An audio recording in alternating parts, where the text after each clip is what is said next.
Hello everybody! It's me, Guna Girl! So ngayon, hindi tayo magguguna kundi magluluto tayo kasi meron akong meradong puti dito. So gagawin natin tong puto. So first, balatan nyo yung mga saging. So malamang, alangan magsali ninyo yung mga balat. So pagkatapos nyo galatan, durug-durugin nyo lang o smash hanggang madurog lahat. Tulad ng pagdurog niya sa'yo nung iniwan ka niya, Charis. What? So, continue lang yung pagdurog-durog mo dito. Pagkatapos, ilagay mo na yung itlog. Tapos, mix ulit. So, naglagay ako ng konting asin dito. Asukar.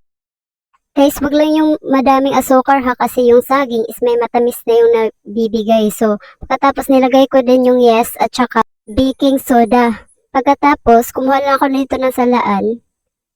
So, sinala ko yung harina kasi yung mga buo-buo dito, baka masali. So, ayan, sinala ko. Pasensya na talaga sa aking salaan sapagkat nasisira na.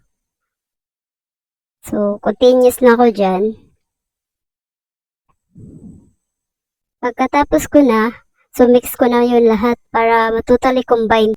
Pagkatapos nito is binabad ko siya ng at least 30 minutes.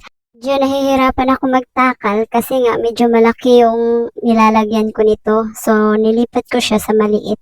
Nag-start na ako na maglagay sa mga puto molder. By the way guys, pag maglagay kayo ng puto, dapat lagyan nyo ng konting mantika para hindi siya didikit.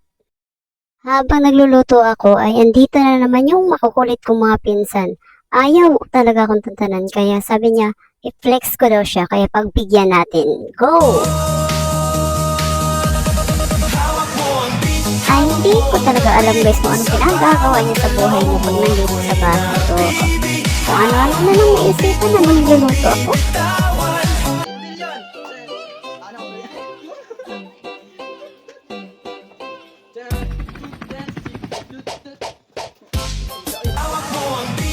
Hindi na talaga matapos-tapos ang hawak mo ang beef niya.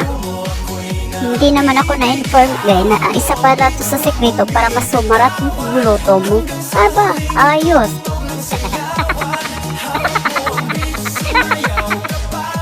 Finally guys, natapos na rin siya sa kakahawak ng beef niya. So dito, balik naman ako sa pinagagawa ko. Ay habang pasayaw-sayaw yung pinsan ko, ay meron akong natapos ditong puto na sinalang ko kanina.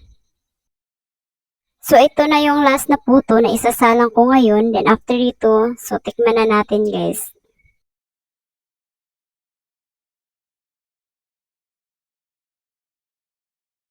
Yun lang po at salamat sa panonood. God bless!